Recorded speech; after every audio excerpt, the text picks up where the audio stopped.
ओम नमः सिद्धेभ्य। मंगलमय मंगल करण बीतराग विज्ञान नमो ताहि जाते भय अरहतादि महान। करि मंगल करि हो महाग्रंथ करण को काज। जाते मिले समाज सब पावै निज पद राज। मोक्ष मार्ग प्रकाशक ग्रंथराज पर हमारी चर्चा चल रही है। 9वां अधिकार अपन देख रहे थे और अभी 10 लक्षण पर थोड़ा विषय का अपन ने परिवर्तन किया, इसलिए अपना जो प्रकरण चल रहा था नित्य क्रम में उसमें थोड़ा सा गैप लग गया। अभी 12-13 दिन का पुरुषार्थ से ही मोक्ष प्राप्ति, ये मोक्षमा प्रकाशक के सर्वाधिक महत्वपूर्ण प्रकरणों में से एक है। ये प्रारंभ किया था अपन ने और 2-3 दिन चर्चा भी हुई थी, लेकिन बीच में भी शायद उसमें गैप लगा और बात अधूरी सी रही। तो इसको अपन वापस से थोड़ा सा रिवीजन करते हुए चलेंगे। पुरुषार्थ से ही मोक्ष प्राप्ति जो प्रकरण है पेज नंबर 309 पर। यहाँ हालांकि 309 पेज अपना हो चुका है, फिर भी एक बार थोड़ा सा रिवीजन करने के लिए अपन इसकी रीडिंग लगाएंगे। मुख्य रूप से अपन ने बात देखी थी कि भाई आत्मा का हित तो सुख से ही है। बाकी कैसी भी दशा हो, कुछ भी हो, उससे आत्मा का कोई भला या बुरा होता नहीं। और वो जो सुख है वो मोक्ष में मिलता है। इसलिए कुल मिला के हमको मोक्ष का उपाय करना चाहिए। ये टोडरमल जी ने हिंट दे दी थी इस प्रकरण को प्रारंभ करने के पहले। ये लिखा ही था, सो इसी प्रयोजन के अर्थ किया है। मोक्ष अवस्था का सुख का विशेष वर्णन किया है। सो इसी प्रयोजन के अर्थ किया है, ताको भी विचारी मोक्ष को हित रूप जाने मोक्ष का उपाय करना। सर्व उपदेश का तात्पर्य इतना है कि जिनागम में जितना जो कुछ भी उपदेश है वो सब सिर्फ और सिर्फ इसीलिए दिया गया है कि कुछ भी करके, कैसे भी करके अपने आत्मा के हित में लग जाओ, अपने कल्याण के मार्ग में लग जाओ, मोक्ष का उपाय करने लग जाओ। क्योंकि उसी से सुख है, उसके अलावा अन्य कहीं पर सुख मिलने वाला नहीं है। ये पक्की बात है ना। वो बिल्कुल क्या कहें, एकदम ठोक बजा करके पक्का कर दिया टोडरमल जी ने। यही है काम करने लायक, इसके अलावा और कुछ भी करने लायक नहीं। बाकी सब धूमधाम है। जो मोक्ष का उपाय नहीं है और वो धर्म के नाम पे किया जाता है, वो सब धूमधाम। इसलिए मोक्ष के उपाय में लग जाना। सर्व उपदेश का तात्पर्य इतना है कि मोक्ष का उपाय करना, उसको हितरूप जान करके पहले तो उसका स्वरूप समझो, उसका स्वरूप समझ के उसको हितरूप भी स्वीकार करो। और अब हितरूप लग गया तो फिर पागल तो है नहीं कि मालूम पड़ जाए ये काम की है और फिर भी उस काम को नहीं करें। ये वस्तु अपने भले के लिए है, ये काम भले के लिए, और फिर भी नहीं करें, ऐसे पागल तो नहीं है। तो जब विश्वास हो जाएगा कि आत्मा का हित मोक्ष में ही है, आत्मा का हित सुख में ही और सुख वहां मिलता है, तो फिर तो उसका उपाय करना ही करना है, वो होना चाहिए। तो अब इसके बाद फिर प्रश्न खड़ा होता है कि ठीक है साहब, आपने कह दिया कि मोक्ष का उपाय करो, हम भी मोक्ष का उपाय करते हैं, लेकिन ये तो बताओ मोक्ष का उपाय बनता कैसे है। क्योंकि हमने तो तरह तरह की बातें सुनी है। कोई कहता है कि काल लब्धि के आने पर बनता है, कोई कहता है कि भवितव्य हो तो बनता है, कोई कहता है कर्मों का उपशम क्षय उपशम वगैरह हो तो बनता है, कोई कहता है पुरुषार्थ से बनता है। चक्कर क्या है? तो ये प्रश्न खड़ा किया था, यहाँ पे रीडिंग लगाता हूं मैं। यहाँ प्रश्न, जो मोक्ष का उपाय काल लब्धि आए भवितव्य अनुसार बने हैं, कि मोहादिक का उपशमादि भय बने हैं, कि अपने पुरुषार्थ ते उद्यम किए बने हैं, सो कहो। 5 समवाय की चर्चा हो गई थी इसी संबंध में अपनी, है ना। टोडरमल जी 5 समवाय ही दिखा रहे हैं एक तरह से कि काल लब्धि आने पर भवितव्य के अनुसार बनता है। ये दो समवाय तो ये आ गए, ठीक है। मोहादिक के उपशमादि भय बने, ये निमित्त आ गया।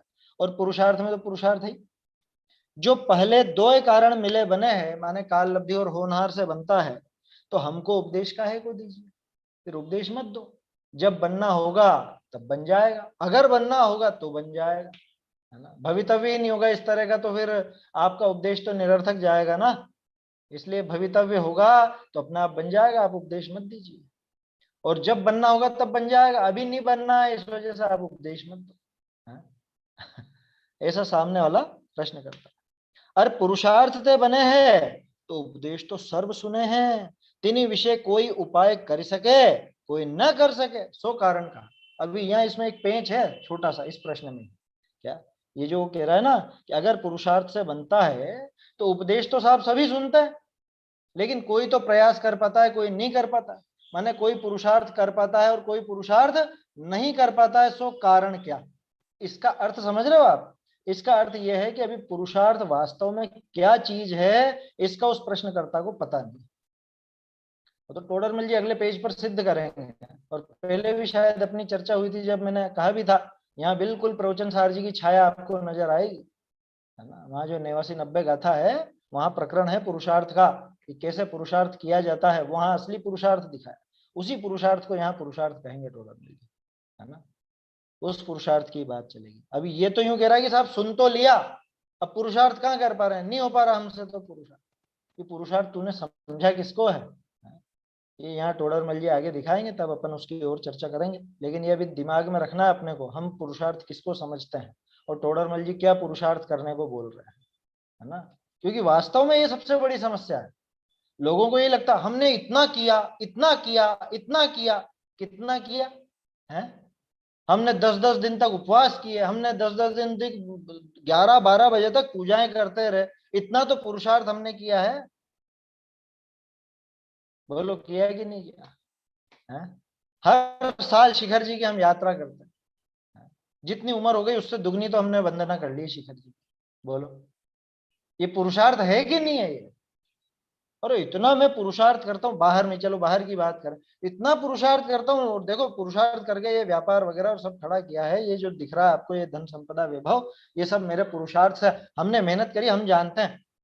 बड़े बूढ़े लोग बच्चों से कहा करते हैं ना, नए युवा युवा लोगों से, क्या अरे तुम क्या जानो, इतनी पुरुषार्थ करके हमने ये क्या, तुमको तो बस बैठे बैठे मिल गया जो है?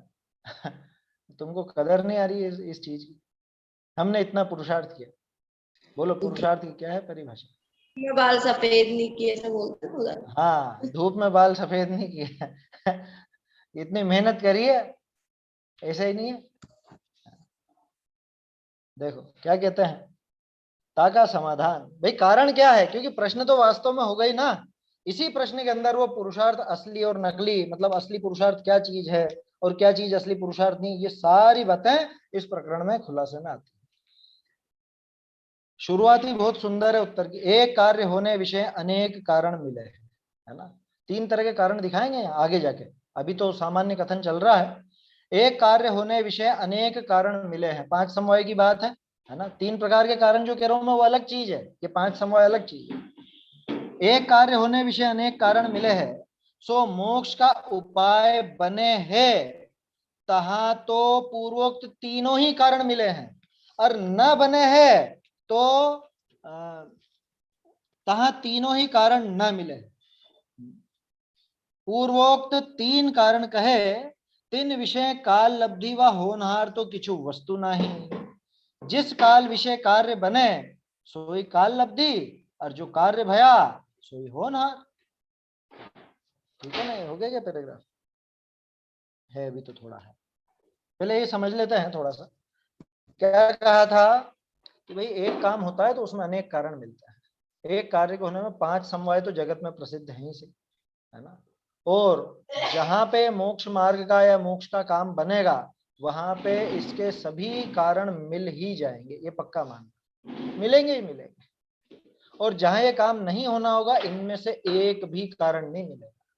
इस पे पहले भी अपन चर्चा कर चुके हैं, ऐसा कभी नहीं होगा कि अरे साहब 4 समवाय तो मिल गए थे बस एक बाकी रह गया। वो मारीची को बाकी सब तो हो गया था, वो कर्मों का बस उपशम होना रह गया, बाकी सब तो मिल गया था उसको। अरे कुछ भी नहीं मिला था, ये तेरी भूल है, तू सोचता है कि सब चीजें मिल गई एक बाकी रह गया, ऐसा होता ही नहीं है। काम अगर होना है तो सारे के सारे कारण यथा समय यथावत मिल ही जाएंगे, और अगर काम नहीं होना है तो एक भी कारण नहीं मिलेगा। कि नहीं नहीं काल लब्धि तो आ गई थी, लेकिन क्या कर, काल लब्धि आ गई होती और काम नहीं होता, ये संभव था? काल लब्धि आ जाए और काम ना हो तो केवल ज्ञानी झूठे हो जाए? समझ में आ रही है बात? होनहार तो थी, लेकिन क्या करें वो काल लब्धि नहीं आई थी, ये कैसी मूर्ख जैसी बातें करता है। होनहार तो थी और काल, होनहार और काल लब्धि जुड़े हुए हैं आपस में, बिल्कुल जुड़े हुए हैं। क्योंकि काम जिस समय होता है उसका नाम काल लब्धि है, और जो काम होता है उसका नाम होनहार है। ये तो जुड़े हुए हैं, ये कभी अलग अलग चलेंगे नहीं। और जब वो होंगे तो उस अनुसार निमित्त भी होगा, उसी अनुसार पुरुषार्थ भी होगा, उसी अनुसार उपादानगत योग्यता, मतलब उपादानगत योग्यता के अनुसार वो सारे काम भी होंगे। समझ में आ रही है बात? एक भी कार्य जगत का, पूरे विश्व में एक भी काम ऐसा नहीं है कि उसमें उसके ये कारण नहीं मिलते हो, कि कोई कारण नहीं रहे तो भी चल जाए, ऐसा ऐसा बिल्कुल नहीं। अगर वो वास्तविक कारण है कार्य का, अगर वो नियामक कारण है, नियामक कारण समझते हैं ना, कि नियम से वो होगा ही होगा, कार्य का नियम रूप कारण अगर वो है, आगे टोडरमल जी ऐसा शब्द देंगे, साक्षात नियम रूप कारण। अगर वो वास्तविक कारण है कार्य का, तब तो पक्का मानना कि काम होगा तो ये कारण भी होंगे, ये कारण नहीं होंगे तो काम भी नहीं, ऐसा स्पष्ट है बिल्कुल। क्या कहा? सो मोक्ष का उपाय बने हैं तो पूर्वोक्त तीनों ही कारण मिले हैं, और न बने हैं तहां तीनों ही कारण न मिले हैं। पूर्वोक्त तीन कारण तीन विषय काल लब्धि व होनहार तो किछु वस्तु नहीं। दुनिया में कोई चीज ऐसी नहीं है जिसका नाम काल लब्धि, कोई चीज ऐसी नहीं है जिसका नाम होनहार। बोलो किसका नाम? इस दीवार का, खंबे का, कि ये खिड़की दरवाजे लकड़ी फर्नीचर इत्यादि, किसका नाम? कुर्सी टेबल का किसका? इस पुस्तक का नाम है क्या? किसका नाम है? काल लब्धि नाम की कोई चीज नहीं है दुनिया में, होनहार नाम की कोई चीज नहीं है दुनिया में। काल लब्धि और होनहार तो सिस्टम का नाम है, जो काम हो गया वो होनहार, लिखा है ना, स्पष्ट ही तो लिखा है, ज्यादा क्या उसको घोटने की विशेष आवश्यकता है। जिस काल विषय कार्य बने सोई काल लब्धि, और जो कार्य भया सोई होनहार, है ना। ये तो बिल्कुल स्पष्ट है, इसमें कुछ ऐसा मेरे ख्याल से है नहीं जो समझ में नहीं आवे, बच्चा भी समझ सकता है, इतनी सीधी बात है। बहुरी जो कर्म का उपशमादिक है सो पुद्गल की शक्ति है, ताका आत्मा करता हरता नाही। बहुरी पुरुषार्थ ते उद्यम करिए है सो ये आत्मा का कार्य है, ताते आत्मा को पुरुषार्थ करिए उद्यम करने का उपदेश दीजिए। बोलो, इन्हीं चार की बात करी थी ना उसने प्रश्नकर्ता के प्रश्न में, यही तो बातें थी, होनहार, काल लब्धि और कर्मों का उपशमादि और पुरुषार्थ। तो साहब, काल लब्धि और होनहार ये तो कोई चीज है ही नहीं, ये तो बिल्कुल कोई चीज नहीं है। ठीक है, रहे कर्म की उपशम आदि की बात, तो वो तो पुद्गल की शक्ति है, उसमें आत्मा का कुछ कर्तव्य नहीं है। अगर उसमें आत्मा कुछ कर दर सके, उसमें कुछ फेर बदल कर सके, तब तो आत्मा से कहीं भी सही कि भैया तू एक काम कर, ये ज्ञानावरणी का इस तरह का उपशम कर ले, तू एक काम कर, ये चारित्र मुनि का ऐसा क्षयोपशम कर ले, तू एक काम कर। क्षयोपशम क्यों करता है? क्षयोपशम में तो अशुद्धि होती है, तो सीधे क्षय कर। अगर आत्मा के हाथ में हो तो कोई उपशम श्रेणी चढ़ेगा कभी जिंदगी में? है? आत्मा के हाथ की बात हो तो 11 में से गिरे ही क्यों? समझ में आ रही है बात? ये जो कर्मों का क्षय उपशम क्षय उपशम, ये किसकी शक्ति की? पुद्गल की। इसमें आत्मा का कोई योगदान नहीं, आत्मा उनका करता धरता हरता नहीं। इसलिए कभी भी आचार्यों ने ऐसा उपदेश नहीं दिया कि हे जीव तू तो ज्ञानावरणी का इतना उपशम कर दे। साहब, ज्ञानावरणी का तो उपशम ही नहीं होता, कि एक काम कर, तू क्षय उपशम कर दे उसको, चारित्र मोहनी का क्षय कर दे, अभी मुक्त हो जा। हे जीव तू दर्शन मोहनी का नाश कर दे। दर्शन मोह के नाश का उपदेश जरूर आया है ना, वो भी पुरुषार्थ पूर्वक ही आया। कर्मों के ऊपर करने की बात नहीं आएगी कभी भी कि फला फला कर्म की तू ऐसी स्थिति कर दे, तुझे 70 कोड़ा कोड़ी का बंधा है, तू इसको गिरा करके 1 कोड़ा कोड़ी पर लिया, ऐसा उपदेश है कहीं पर? कहीं नहीं देंगे। आचार्य जानते हैं कि जो काम इसके हाथ का है ही नहीं, उसका उपदेश इसको क्यों देना। कभी आप किसी को ऐसा कहोगे, या कोई आपसे ऐसा कह सकता है कि एक काम करो, तुम जाकर के पाकिस्तान में जाकर के ये काम निपटा दो? कह रहे हमारा योगदान ही नहीं कुछ वहां पे, क्या कि तुम पाकिस्तान में नोटबंदी कर दो जाकर के? क्या कि हमारा हस्तक्षेप नहीं है, वो दूसरा देश है, हमारा कुछ लेना देना नहीं है उसमें। समझ में आ रही है बात? ठीक उसी तरह से क्या ये जो कर्म है ना, ये पाकिस्तान जैसा समझ कि इतना दूर, कि हाँ इतना दूर मानोगे तभी जाकर के भिन्नता ख्याल में आएगी। पाकिस्तान तो फिर भी लगा हुआ है भारत से। मैं आपसे कहूं अमेरिका में जाकर के अर्थव्यवस्था पलट दो, वहां पे गांधी जी के नोट चला दो डॉलर की जगह, होगा क्या? ये सिस्टम बनेगा? नहीं बनेगा, नहीं बन सकता। और इसीलिए ऐसा उपदेश भी नहीं दिया जाता। कोई इस तरह की बात करता है तो उसको पागल कहा जाता है, ये मूर्ख है, इसको पता नहीं है, वहां हम रहते ही नहीं है, वहां हमारा आना जाना ही नहीं, और वो सरकार हमारे हिसाब से चलती नहीं है, हम कभी वहां हस्तक्षेप कर नहीं सकते, उनका कभी हम में हस्तक्षेप हो नहीं सकता, तो फिर क्या मतलब निकलता है इस बात का? समझ में आ रही है बात?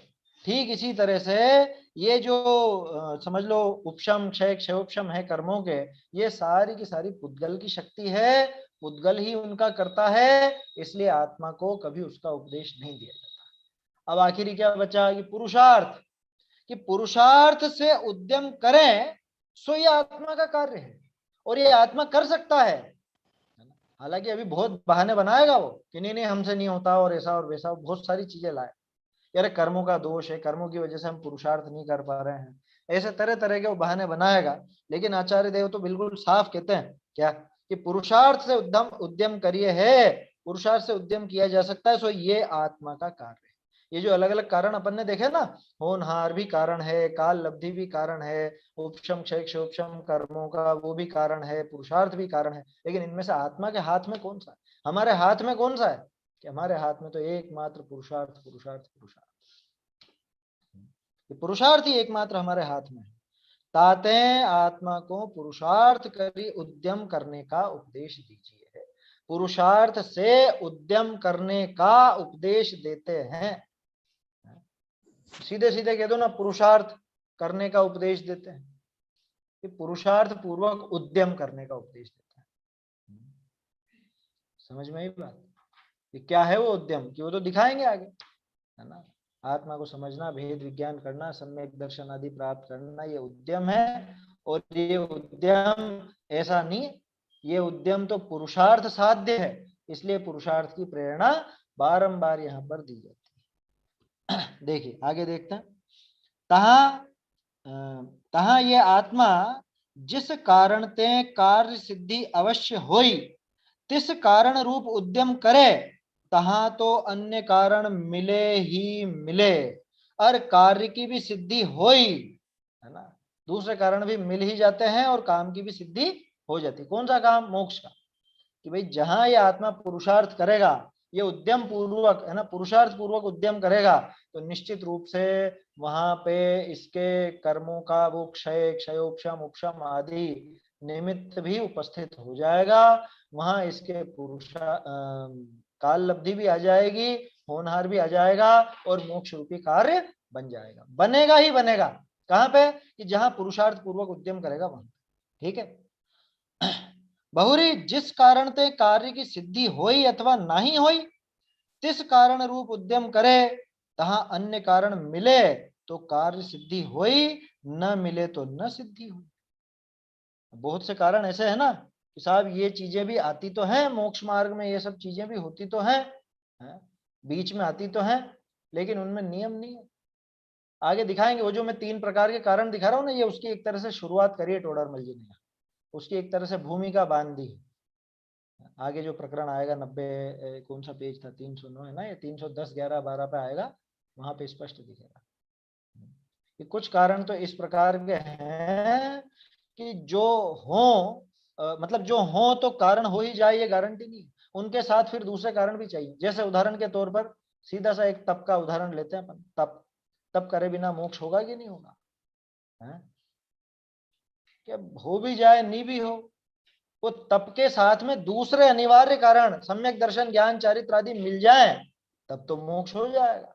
लेकिन वो नहीं हो और ये तप अकेला तप तप तप तप तप करता रहे, क्या कि इतने सब जने तप करके मोक्ष गए हैं तो हम भी तप करते हैं, तो वो तप करता रहे लेकिन उससे उसको सिद्धि होने वाली नहीं है, मोक्ष की सिद्धि होने वाली नहीं है उसको।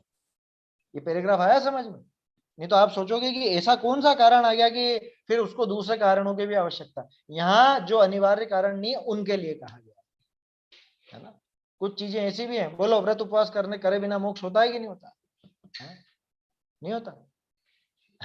भरत जी को हो गया ना, हो सकता है, तो उनको साक्षात नियम रूप कारण नहीं कहा जाता, वो नियामक कारण नहीं कि, लेकिन वो बीच में आते तो हैं कि आ जाते हैं, कोई दिक्कत नहीं। अब भोला जीव क्या चक्कर में पड़ता है, अरे उन्होंने ऐसा तप किया था और तब वो मोक्ष गए थे, उसको वो तप ही पुरुषार्थ दिखता है, उसको वो बाहरी क्रिया, तप का मतलब बाहरी क्रिया से कह रहा हूं मैं, अंतरंग तप की बात नहीं कर रहा हूं, उस तप को ही वो मोक्ष का कारण समझ लेता। अब बोलो उसको मोक्ष होगा कि नहीं होगा? हो जाएगा अगर दूसरे और कारण भी मिल जाए तो। अगर सम्यक दर्शन ज्ञान चारित्र आदि असली कारण मिल जाएंगे तो हो जाएगा। समझ में ही बात। और अगर वो नहीं मिलेंगे तो नहीं होगा। इसका अर्थ क्या निकला? अर्थ ये निकला कि उससे मोक्ष का अविनाभाव नहीं है। उस क्रिया से मोक्ष का अविनाभावी अविनाभाव तो समझते हैं ना कि इसके बिना नहीं हो, ऐसा अविनाभाव। भाव माने होना, बिना माने नहीं, अ माने नहीं, तो उसके बिना नहीं होना, इसको कहते हैं अविनाभाव, है ना। तो ऐसी कौन सी क्रियाएं हैं बताओ? कौन सी क्रियाएं ऐसी? अच्छा एक और चीज बता देता हूँ। जितने भी आप सोचोगे कि इनके बिना भी तो मोक्ष हो सकता है, या ये नहीं हो तो भी हो सकता है, ये हो तो भी नहीं भी हो, ये सारी चीजें ऐसी हैं जो अन्य मत में भी प्रचलित है। अन्य मत में भी प्रचलित है वो सारे उपाय। नहीं है, है? उपवास अन्य मत में नहीं है, पूजा अन्य मत में नहीं है, यात्रा अन्य मत में नहीं है, दान आदि अन्य मत में नहीं है, सब जगह है, सब जगह है। तो फिर जैन धर्म की विशेषता क्या हुई? जो सिर्फ आपको जैन शासन में मिले, अन्य जगह नहीं मिले, वास्तव में वो ही मोक्ष का उपाय जानता, वो असली धर्म है। मेरी बात समझना गौर से। क्या? कि जो आपको अन्य मत में देखने को ही ना मिले, क्या अन्य मत में जो मिले ही नहीं, सिर्फ जैन धर्म में मिले, वो असली मोक्ष का कारण है। देखो क्या कहते हैं।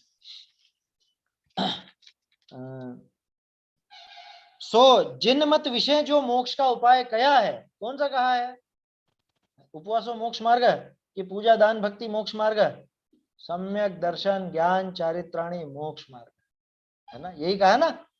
तो जिन मत में जो मोक्ष का उपाय कया है, सो इसते मोक्ष, इसते मोक्ष होए ही होए। कहां पे पढ़ रहा है भाई? है? नहीं होएगा कैसे बोल रहा? इससे मोक्ष होगा ही होगा, 100% होगा।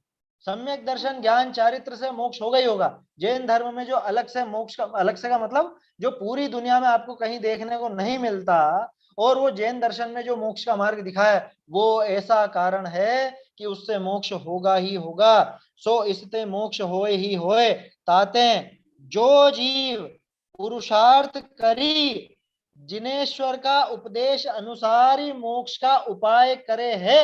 ये आगे 89-90 का था प्रवचन सार जी। जो जीव जिनेश्वर का उपदेश अनुसार ही, पहले 86 का था उपायांतर। उपायांतर है ना, स्वाध्याय करना चाहिए, है 86वीं गाथा में। 80वीं गाथा में मोक्ष का रामबाण उपाय बताया था, है ना। अरहंत और अपने को उससे द्रव्य गुण पर्याय से समान जाने, उसको उपाय उपाय कहा, मुख्य उपाय वही है, ठीक है। अब उसके बाद कहा कि साहब और कोई उपाय अंतर? एक ही उपाय अंतर, स्वाध्याय करना चाहिए, सब मोह क्षय हो इसलिए स्वाध्याय करना चाहिए, 86 में। उसके बाद फिर पुरुषार्थ की परिभाषा आती है आपके 89-90-91 में आती है। यही बात है, बिल्कुल यही बात। 88 89 है भी, 89 और 90 का था। 88 और 89 88-89 होगी, मैं आगे पीछे एक आध क्रम भूल गया हूँ, है ना। वो क्रम पूरा ऐसा ही है, वो साथ ही है सबके सब गाते हैं। 88-89 समझ लेना, है ना। ये की बात है जो ये कह रहे हैं ना टोडरमल जी। अब जो 86 गाथा में उन्होंने कहा, आचार्य देव ने, उपदेश के अनुसार मोक्ष का उपाय करे। उपदेश के अनुसार कौन करेगा उपाय? जो उपदेश सुनेगा वही करेगा ना, इसलिए आचार्य देव ने उपायांतर कहा था। समझ में ही बात। ताते जो जीव पुरुषार्थ करी पहाड़ चढ़े है? ताते जो जीव पुरुषार्थ करी पूजा विधान करे है, ताते जो जीव पुरुषार्थ करी दान दे है, यात्रा करे है, ताते जो जीव पुरुषार्थ करी उपवास करे है, तप करे है? क्या लिखा? क्या लिखा? ये सब लिखा? ये है ही नहीं पुरुषार्थ। हमने किसमें पुरुषार्थ समझ रखा? अरे हमने तो इतना पुरुषार्थ करा, पूरे जीवन भर बहुत पुरुषार्थ पूर्वक हमने धर्म साधन करा है, धर्म का पुरुषार्थ करा साहब। क्या पुरुषार्थ करा बताओ? यही परिभाषाएं निकालेंगे सब पुरुषार्थ की कि इतना तो पुरुषार्थ करते हैं। 10 दिन में बहुत पुरुषार्थ पूर्वक धर्म साधा हमने, बहुत मेहनत लगी, ऐसे ही थोड़ी ना है? भूखा रहना मामूली बात है क्या? 5 किलो वजन कम कर लिया हमने 10 दिन में, ये पुरुषार्थ समझता है इसको, इसमें पुरुषार्थ लगता है। बहुत से जीव होता है ना, वो 16 करण के पूरे 32 दिनों तक वो व्रत उपवास आदि करते रहते हैं। 1 महीने के अंदर वो पूरा उनका वजन 5-10 किलो घट जाता है, और फिर उसके बाद फिर महीने भर में फिर कवर भी कर लेते हैं क्या। ऐसे जीव भी होते हैं, समझ में आई बात। सुने होंगे, देखे होंगे आप लोगों ने, इस तरह के जीव अमूमन सब जगह पाए जाते हैं। देखो क्या कह रहे हैं, तो जो जीव पुरुषार्थ कर, क्या है पुरुषार्थ, कि जिनेश्वर के उपदेश अनुसार ही मोक्ष का उपाय करे है। अभी हिंट दी है, हिंट दी है, अभी पूरा पुरुषार्थ नहीं आया। पुरुषार्थ तो आगे जाके वो सम्यक दर्शन ज्ञान चारित्र और उनको सिद्ध करेंगे। अभी तो कह रहे हैं जो जीव पुरुषार्थ करी जिनेश्वर का उपदेश अनुसार ही मोक्ष का उपाय करे है। जो जीव मोक्ष का उपाय करता है पुरुषार्थ पूर्वक, कर तो रहे हम कि नहीं, जिनेश्वर के उपदेश अनुसार, ये पहली शर्त है, ये पहली शर्त है। अगर तू जिनेश्वर का उपदेश को ग्रहण ही नहीं करता तो तुझे पुरुषार्थ की न तो परिभाषा पता है, न तू असली पुरुषार्थ कर सकता। इस भूल में रहना ही मत कि हम पुरुषार्थ कर रहे हैं। अगर तू जिनेश्वर का उपदेश नहीं सुनता है, जिनेश्वर के उपदेश से तुझे चिढ़ है, उनके उपदेश को ग्रहण ही नहीं करता, बाकी सब काम करा लो, ये उपदेश की बात मत करो, ये भगवान की वाणी सुनने की बात या पढ़ने की बात मत करो, तो समझ लेना कि अभी तुझे पुरुषार्थ क्या चीज है इसका पता ही नहीं। हवा में लठ घुमा रहा है बस, क्या होगा उससे। हवा में तलवारबाजी करे क्या होगा, कुछ होगा, कुछ नहीं होने वाला। शत्रुओं का नाश होगा उससे, बिल्कुल नहीं होने वाला। यहाँ तो वो धूप खे करके कर्मों का नाश करना चाहता है। सोचो तो सही, इस जीव की कैसी परिणति, क्या मूर्खता चढ़ी हुई है। आग में ही खेना, तब जाके वो कर्मों का नाश होगा धूप का। ऐसे पागल बना दिया जाता है भोले जीवों को, और भोले जीव बेचारे चक्कर में आकर के ऐसे ही समझने लगते हैं धर्म को। बेच खाया, कुंद कुंदाचार्य को बेच खाया, जिनवाणी को बेच खाया, और नाम कहते हैं, विद्वान कहलाते हैं या साधु कहलाते हैं। बताओ, नाश कर दिया, जैन शासन का नाश कर दिया पूरा, ऐसी उठ पटांग बातें कर करके। हर किसी चीज को पुरुषार्थ का नाम देकर के जैन शासन का नाश किया जाता है।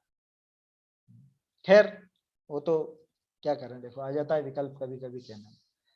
तो असली पुरुषार्थ क्या, कि जिनेश्वर के उपदेश अनुसार, तो सबसे पहला काम, अगर आपको पुरुषार्थ पूर्वक उद्यम करना है तो सबसे पहला काम जिनेश्वर का उपदेश ग्रहण करो। सबसे पहला काम जिनेश्वर का उपदेश ग्रहण करो। कैसे करो वो विधि टोडरमल जी दिखा चुके, 8वें अधिकार में काफी अच्छे से उन्होंने समझाई है ना, कि कैसे ग्रहण करना जिनेश्वर का उपदेश। उस उपदेश के अनुसार मोक्ष का उपाय करे है, ताके काल लब्धि व होनहार भी भया। आ गई उसकी काल लब्धि, है ना। जो पुरुषार्थ कर रहा है ना, तो बोलो काल लब्धि तो आएगी ना, जब भी तो पुरुषार्थ कर रहा है। होनहार थी सही, तभी तो पुरुषार्थ हो रहा है। अरे कर्म का उपशमादि भया है तो ये ऐसा उपाय करे है। क्या आप कैसे कह सकते हो कि इस जीव के कर्म का उपशमादि, अरे नहीं होता तो ये पुरुषार्थ कहाँ करता। वो कर्म का उपशमादि हुआ है, इसी बात का मतलब वही सबूत, वो उसका सबूत ही यह है कि ये उस अनुसार पुरुषार्थ कर रहा है। अगर ये इस तरह से पुरुषार्थ नहीं करता तो कैसे हम कहते कि ये इसके क्षयोपशम या उपशम हुआ। आप सबके ये पक्का मानना, उस मोह का उपशम हुआ है, चारित्र मोह का उपशम है इस समय, है ना, थोड़ा उपशमित हुआ है। वो कषाय मंद हुई तब तो सुन रहे ना। क्या आप कैसे कह सकते हो कि इन सबके कषाय मंद, अरे मंद नहीं होती तो ये जाने कहां कहां लगे होते सब्जी। आपके इस समय अगर कषाय मंद नहीं होती तो आप टीवी देख रहे होते, कोई गप्पे लड़ा रहे होते, व्यापार धंधे में लगे होते, और कुछ नहीं तो कुछ खा रहे पी रहे होते, कुछ भी करते होते, लेकिन कम से कम स्वाध्याय नहीं करते, ये समझने का प्रयास नहीं करते होते अपन। तो ये इस बात की निशानी है समझ में। वो आचार्य देव के सामने ऐसा प्रसंग आता है, न्याय के ग्रंथ में है कहीं पर, क्या आप कैसे कह सकते हो कि ऐसा ही होना था। कैसे कह सकते हो आप ऐसा ही होना था, सब आप हर जगह कह देते हो ऐसा ही होना था, ऐसी होनार थी, ऐसी होनार थी, यही होना था, ऐसा कैसे कह सकते। तो क्या जवाब देते हैं आचार्य देव, हो तो गया, इससे बढ़ के और प्रमाण क्या चाहिए। जैसे किसी के लड़की हो, पैदा हो लड़की, ठीक है, अब अरे लड़की होनी थी, कह रहे आप कैसे कह सकते, अरे हो तो गई भैया, इससे बढ़ के और क्या प्रमाण चाहिए। समझ में आ रही है बात। ठीक उसी तरह से यहां समझना, कि ये बैठा है समझने के लिए, ये बैठा है जिनेश्वर का, जिनेश्वर की इस उपदेश को समझने के लिए, तो ये मोह की मंदता की ही निशानी है। मोह मंद हो चुका है इसका। तू मोह की मंदता को निमित्त के रूप में देखता था ना, तू कहता था ना मोह मंद होगा तब हो जाएगा, निमित्त लाओ निमित्त लाओ, ये निमित्त आ चुका कि तू इधर लग, वो निमित्त अपने आप उपलब्ध है, उपस्थित है निमित्त, है ना। तू ढूंढने जाएगा तो जमाने भर में नहीं मिलेगा, और तू ये काम करेगा तो अपने आप वो निमित्त तेरे पास ही उपस्थित है। इसलिए बिल्कुल परवाह नहीं करना, घबराना नहीं। आप अगर इसको समझने का उपाय कर रहे हो तो निश्चित रूप से आपके वो कर्मों के उपशम रूप निमित्त भी उपलब्ध है, ऐसा समझना। क्या कहा? अर कर्म का उपशमादि भया, तो ये ऐसा उपाय करे है ताते जो पुरुषार्थ करी मोक्ष का उपाय करे है, ताके सर्व कारण मिले हैं ऐसा निश्चय करना। यह संशोधन करवा चुका हूं शायद, है ना, पहले लगवा दिया था संशोधन। इसलिए जो मोक्ष का उपाय करता है, जो उद्यम पूर्वक मोक्ष का उपाय करता है, कैसे? भगवान के उपदेश को समझ करके, उसको सुन करके, और वो मोक्ष का उपाय करने का प्रयास करता है, उद्यम करता है, तो समझना कि सारे के सारे कारण आकर के मिल गए, ऐसा निश्चय करना।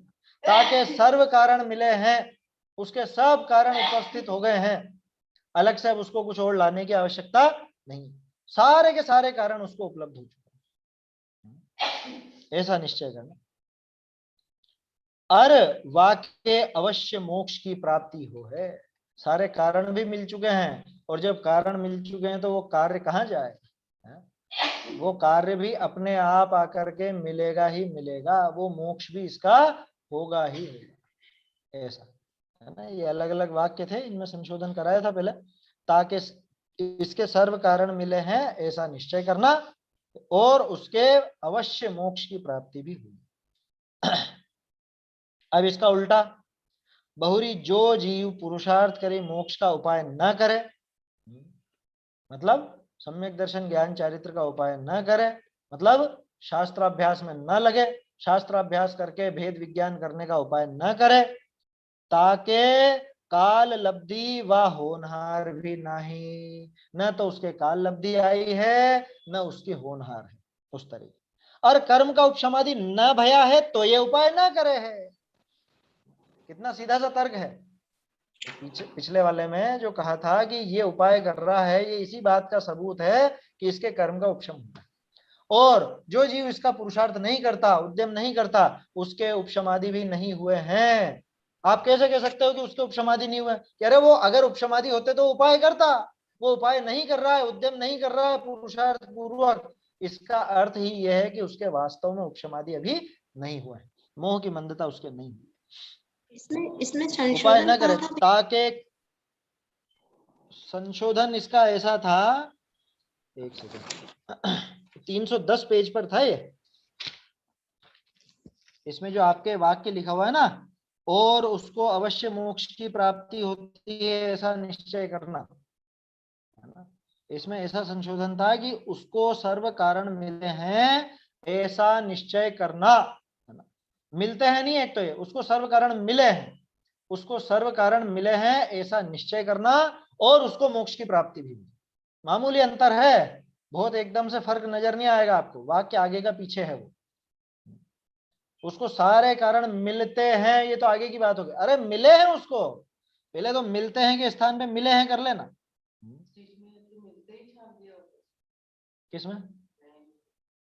मोक्ष का उपाय करे है ताकि सर्व कारण मिले, मोक्ष का उपाय, हाँ ठीक है, चल जाएगा चल जाएगा चल जाएगा चल जाएगा, क्योंकि ऊपर आगे करे है लिखा हुआ है ना, मोक्ष का उपाय करता है तो उसको सर्व कारण मिले हैं। अब ये मिले हैं का मिलते हैं कर दिया, वैसे वैसे मिले हैं में ज्यादा ठीक है, ऐसा तो निश्चय करना, और उसको अवश्य मोक्ष की प्राप्ति होगी, मोक्ष की प्राप्ति अवश्य होती होती है उसको। बहुरी जो जीव पुरुषार्थ करी मोक्ष का उपाय न करे, ताकि काल लब्धि व होनहार भी नहीं, जो उपाय नहीं करता उसके न तो काल लब्धि है और ना ही उसके होनहार।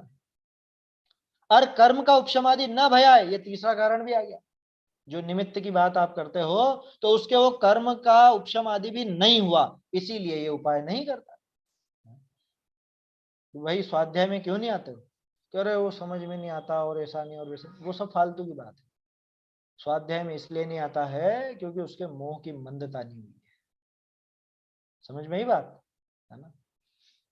अपनी इसकी बात नहीं कह रहा हूं, अपनी स्वाध्याय में नहीं आता वो नहीं कह रहा हूं मैं, सामान्य रूप से स्वाध्याय ही नहीं करे उसकी बात कर रहा हूं। जो तत्व विचार ही नहीं करे, जो इधर उधर के दुनिया भर के सब कामों में तो लगे, लेकिन स्वाध्याय की बोलते ही जैसे कोई मर गया हो क्या, ऐसा मुंह बिगाड़ता। और नहीं नहीं वो बाकी सब कर लेते। बहुत लोग हैं बेचारे ऐसे नए नए, उनसे कहते हैं भाई थोड़ा लगो धर्म, कि नहीं सुबह जाता हूँ मैं मंदिर, वो करता हूँ मैं, है अभिषेक करता हूँ, शांति धारा करता हूँ, उसी में बेचारे को मोक्ष मिल जाता, उससे ही मोक्ष समझ लिया उसने। बोलो वहां मोह की मंदता है कि नहीं? ये वास्तव में नहीं है। अगर वो बहाना बनाता है तो मोह की मंदता हो तो वो आगे रुक करके, आगे बढ़ करके वो मतलब स्वाध्याय भी करेगा, उसको समझने का प्रयास भी करेगा। वो जब कहेगा कि मैं जय जिनेन्द्र क्यों बोलता हूँ ये मालूम तो पड़े, तो फिर वो उस चक्कर में स्वाध्याय भी करेगा, समझने का प्रयास करेगा। समझ में ही बात, मोह की मंदता की वो निशानी है। आप ये मत समझ लेना कि कोई सुबह सुबह जाता और ये सारा का सारा कार्यक्रम करता हो, खूब धूमधाम करता हो, उसके मोह मंद है, बिल्कुल गारंटी नहीं है इस बात। क्या आप तो स्वाध्याय करते हो इसलिए स्वाध्याय का पक्ष ले रहे हो, ऐसी बात नहीं है। वास्तव में आप देखना उसको स्वाध्याय की कह करके देखना, अगर वो स्वाध्याय में बहानेबाजी करता है तो ये पक्की बात है कि उसके अभी मोह मंद नहीं हुआ है। तत्व विचार में बहानेबाजी करता है तो मोह मंद नहीं, अगर थोड़ी बहुत भी मंदता उसके होगी तो वो सुनने का समझने का प्रयास जरूर करेगा, बहानेबाजी नहीं करेगा, बात नहीं काटेगा। समझ में ही बात, कह रहे इतना कर तो लेते हैं, इतने में ही टाइम पूरा हो जाता है हमारा, तो क्या करें। तो अभी मोह मंद नहीं है उसका, उसने उस क्रियाकांड में धर्म समझ रखा है ना। अरे अभी थोड़ी देर पहले देखा ना अपन ने, ये सारी की सारी क्रियाएं तो दूसरे मतों में भी मिल जाती है, इनमें से कौन सी क्रिया नहीं मिलती बताओ? वो आपका अभिषेक वो बढ़ के करते हैं, आपसे भी बढ़ के करते हैं। आप इतना सा पानी डालते वो घड़े भर भर के डालते, वो तो दूध केसर चंदन फंदन सब सब डाल देते। आप पूजा आप क्या चढ़ाओगे, इतने इतने द्रव्य वो चढ़ाते, आप तो सब प्राशुक द्रव्य लेना चाहते हो, वो तो जो नाम बोलो वो के वही द्रव्य ला करके चढ़ा दो। दान दान वो भी कर देंगे, यात्रा वो भी करेंगे, उपवास आदि वो भी करेंगे। तो बोलो समानता ही है ना, फिर मोक्ष मार्ग कहाँ मिला? मोक्ष मार्ग तो कुछ ऐसा होना चाहिए जो दूसरी जगह दिखे ही नहीं, दूसरी जगह हो ही नहीं। ये तो ऐसे तो साहब स्वाध्याय भी उनके यहाँ भी होती है, वो लोग भी पढ़ते हैं उनके शास्त्र, तो कह रहे लेकिन ये बात कहाँ है, ये बात कहाँ से लाएंगे? ये जो सम्यक दर्शन सम्यक ज्ञान सम्यक चारित्र की बात है, मोक्ष मार्ग की बात है, मोक्ष की बात है, सुखी होने की बात है, ये बात कहाँ से लाएंगे? भेद विज्ञान की बात कहाँ से लाएंगे? समझ में ही बात, ज्यादा से ज्यादा शरीर से भिन्नता की बात कर लेंगे, इतनी तो कर लेते हैं दूसरे लोग भी बात, क्या कह रहे अपन ये शरीर नहीं, अपन तो हंसा है, हंसा हंसा समझते हो ना, हंसा बोलते हैं वो लोग, आत्मा है अलग है, ये तो यहीं छूट जाएगा और ऐसा वैसा और ये सब, ये तो माटी है, क्या तन मांझना रे एक दिन माटी में मिल जाना, ये अन्यमति है, अपना अपना छंद अपना नहीं है वो, लेकिन अच्छा है, भाव अच्छे हैं तो अपन भी गुनगुना लो, कोई दिक्कत नहीं उसमें। समझ में ही बात, तो कहने का अर्थ यह है कि अगर इसके उपशमादि नहीं हुआ है तो ये उपाय भी नहीं करता। ताते जो पुरुषार्थ करी मोक्ष का उपाय न करे है, ताके कोई कारण मिले नहीं, उसके कोई कारण मिले नहीं है ऐसा निश्चय करना, और वाके मोक्ष की प्राप्ति ना हो है, और उसको आगे मोक्ष की प्राप्ति भी नहीं होगी, ऐसा भी पक्का समझ लेना कि जो पुरुषार्थ पूर्वक उद्यम करता है उसको ही मोक्ष होगा, जो पुरुषार्थ पूर्वक उद्यम नहीं करता है उसको बिल्कुल भी मोक्ष होने वाला नहीं है, ऐसा समझ। क्या कह रहे हैं और देखो, बहुरी तू कहे है, अब उसका प्रश्न है ना, क्योंकि उसने दो बातें कही थी ना, एक बात तो उसकी ये थी कि साहब अगर होनहार और काल लब्धि से होता हो तो हमको उपदेश क्यों देते हो, तो उसका तो जवाब दे दिया टोडरमल जी ने, है ना। और कर्म के उपशमादि वाला भी आ गया, और फिर दूसरा प्रश्न उसने करा था कि अगर पुरुषार्थ पूर्वक करने पर होती है तो उपदेश तो सभी सुनते हैं, लेकिन पुरुषार्थ सब जने तो नहीं कर पाते, कोई कोई ही कर पाते हैं। महावीर स्वामी का उपदेश जितने लोगों ने सुना वो सभी मोक्ष चले गए क्या? सभी तो नहीं गए, उनमें से कोई कोई ही पुरुषार्थ कर पाया, कोई कोई ही मोक्ष जा पाया। तो क्या कहते हैं, बहुरी तू कहे है कि उपदेश तो सर्व सुने हैं, कोई मोक्ष का उपाय करी सके कोई न करी सके, सो कारण कहा। तो उसका क्या कारण? बहुत बढ़िया प्रश्न। मेरे ख्याल से यहां तक हुई थी बात अपनी, है?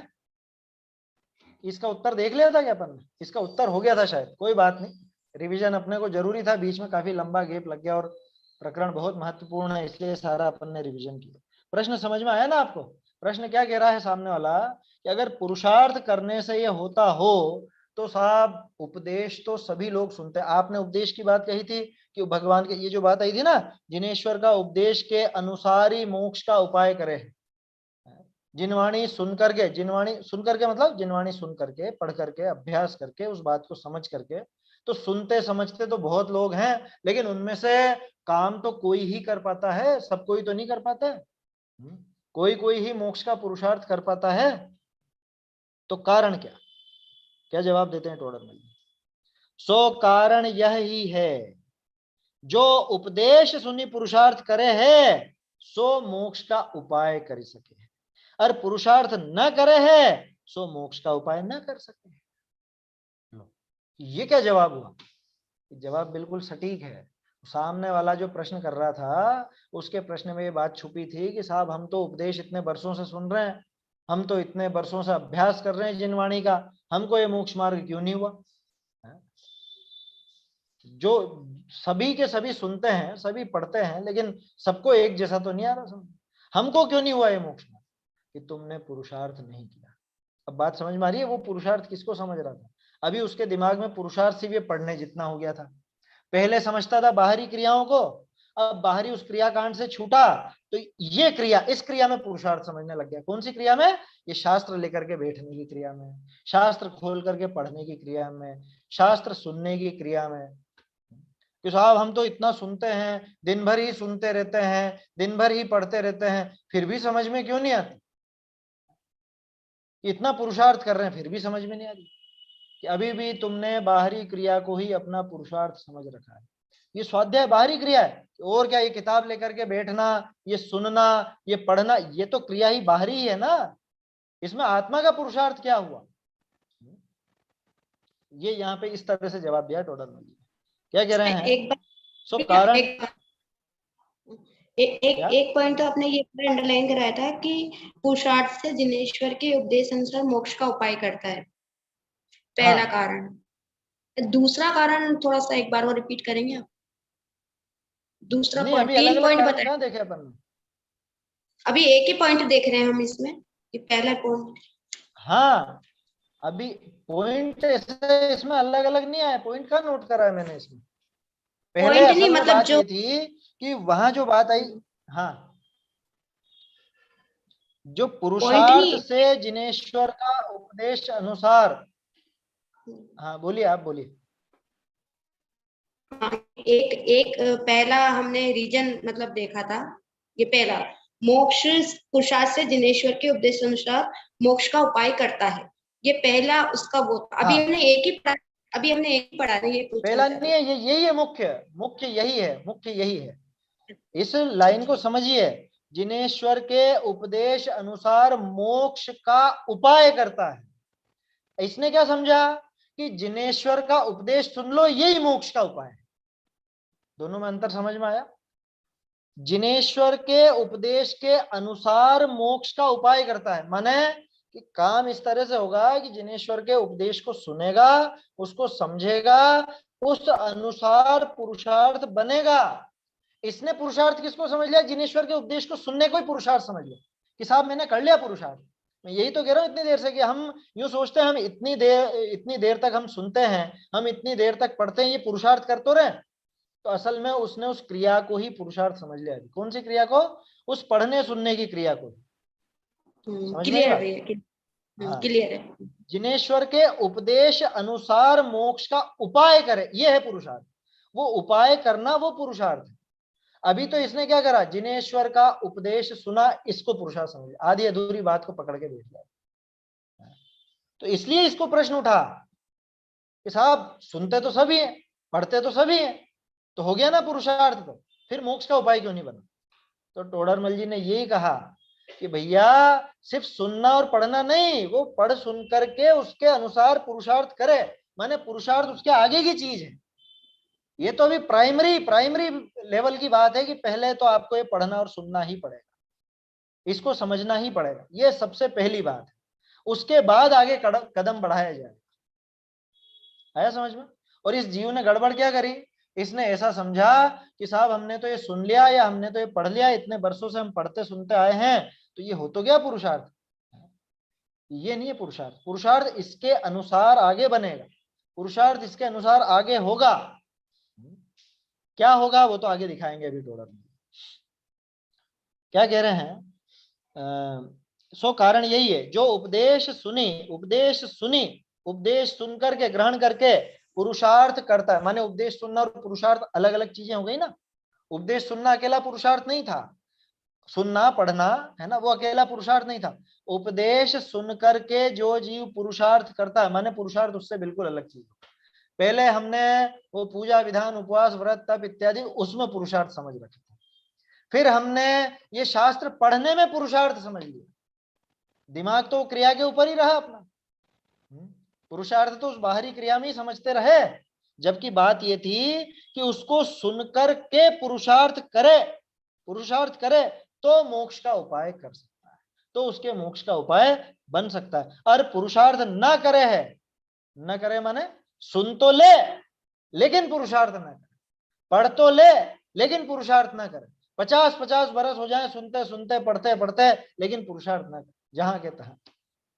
तो ऐसा कैसे संभव है? ये कोई बड़ी बात नहीं। तीर्थंकरों की सभा में भी मतलब करोड़ों लोग लाभ लेते हैं उसमें से, लेकिन करोड़ों के करोड़ों ही पुरुषार्थ नहीं कर पाते। आया समझ में? वो पुरुषार्थ नहीं कर पाते। चिंतन मनन अकेला नहीं, आप कह रहे हो चिंतन मनन की बात है, चिंतन मनन प्राथमिक भूमिका। सबसे पहले तो ये पढ़ना होगा, इसके बाद उसका चिंतन मनन होगा। चिंतन मनन के अनुसार अपनी श्रद्धा को बिठाना, अपनी श्रद्धान में परिवर्तन करना, वो असली पुरुषार्थ है। आया समझ? असली पुरुषार्थ वही है भाई। मेहनत का काम तो वही है ना, जो काम आज तक नहीं कर पाए, जिसकी वजह से दुखी होते रहे है? अब उस दुख के कारण को छोड़ करके, उसको तोड़ करके और फिर अपने सुख के कारण की तरफ अग्रसर होना, उस कार्य को बनाने का प्रयास करना, वो होगा पुरुषार्थ। ऐसी बात है। तो देखिए क्या कह रहे हैं, जो उपदेश सुनी पुरुषार्थ करे है सो मोक्ष का उपाय कर ही सके है, और पुरुषार्थ न करे है सो मोक्ष का उपाय न करी सके है। उपदेश तो शिक्षा मात्र है, फल जैसा पुरुषार्थ करे तैसा लगे। लो गजब हो गया। उपदेश तो शिक्षा मात्र है, ये उपदेश को सुनना या पढ़ना ये पुरुषार्थ नहीं है। आप अच्छा देखो दिक्कत क्या है, हम पहले वो क्रियाकांड करके मोक्ष चाह रहे थे, अब हम ये स्वाध्याय करके मोक्ष चाह रहे हैं, है ना। अब हम ये सुन करके और पढ़ करके मोक्ष चाह रहे हैं। भाई तुम ये पढ़ रहे हो सुन रहे हो तो कषायों की मंदता हो रही है, तो इसके फल में कषायों की मंदता के अनुरूप जो काम होगा सो हो जाएगा, मोक्ष होने वाला नहीं है। समझ में आ रही है बात? फल तो जैसा पुरुषार्थ करेगा वैसा लगेगा, उपदेश तो शिक्षा मात्र है। ये सिर्फ अभी तक हमने शिक्षा ग्रहण की है, शिक्षा कैसे ग्रहण करनी ये भी सीखा है, लेकिन शिक्षा ग्रहण करके चलना, वो काम करना, वो पुरुषार्थ है। उसको करे तब जाकर के मोक्ष की सिद्धि हो पाती है ना। तो किस तरह से वो शिक्षा को ग्रहण करना है वो चीज तो टोडरमल जी सिखा चुके हैं, लेकिन अब आगे पुरुषार्थ कैसा क्या करना है ना, वो अपन आगे और देखेंगे, है ना। एक बार फिर निवेदन करता हूँ, वो जो प्रवचन सार जी की गाथाएं हैं वो प्रकरण भी थोड़ा सा अपन देख करके रखें तो ये प्रकरण समझने में बहुत आसानी हुई, और आपको लगेगा कि टोडरमल जी के दिमाग में कितने सारे ग्रंथ एक साथ चलते थे जब वो लिखते थे। क्या वो सारे ग्रंथों को आधार बनाकर उसको बिल्कुल सरल भाषा में, वो नाम नहीं लेंगे तरह तरह के, वो आपको कठिन भाषा में नहीं देंगे, उदाहरण भी बिल्कुल ऐसे सरल सरल बना करके आपको ऐसे परोस देंगे कि बिल्कुल हजम हो जाए, एकदम समझ में आ जाए, है ना। बहुत मुश्किल नहीं रहेगा, समझ में आई बात? ऐसा है। चलिए तो समय हो गया है, प्रवचन सार की 88 और 89 नंबर की गाथा में दिया हुआ है उन्होंने, ये है ना। वीतराग चारित्र नामक पैनी तलवार को जो मोह राग द्वेष रूपी शत्रुओं के ऊपर दृढ़ता से गिराता है, वही वास्तविक पुरुषार्थ है। और 89 में भी दिया हुआ है कि जो अपने शुद्ध चैतन्य द्रव्यमय ज्ञान स्वरूपी अपने आत्मा को जानता है, वह मोह रहित परमानंद मई स्वशुद्धात्मा के आश्रय से मोह राग द्वेष का क्षय करता है। भेद विज्ञान की है ना वो बहुत बताइए। बढ़िया, बहुत बढ़िया। ये है पुरुषार्थ की परिभाषा, इसको कहते हैं पुरुषार्थ। आया समझ में? ये जो कहा ना कि जो अपने आत्मा को जानता है और इन पे वो मोह राग द्वेष पर प्रहार करता है, वो प्रहार कैसे होगा? वो श्रद्धा के मार्फत ही होगा, है ना। वो सारा का सारा काम इस पुरुषार्थ, ये है पुरुषार्थ। तो इसलिए मैंने कहा कि आप लोग वो भी एक बार देख करके रखें, तो उससे काफी आनंद भी आएगा, समझ में भी आएगा। टोडरमल जी क्या करवाना चाह रहे हैं आखिरकार, पुरुषार्थ के नाम पे क्या कहना चाह रहे हैं, वो आपको उसमें क्लियर हो जाए, है ना। चलिए आगे फिर कल देखेंगे। निज निधि निज में बताई यह अनंत उपकार है, इसके लिए जिन वाणी मांगे वंदना शत बार है, वंदना शत बार है।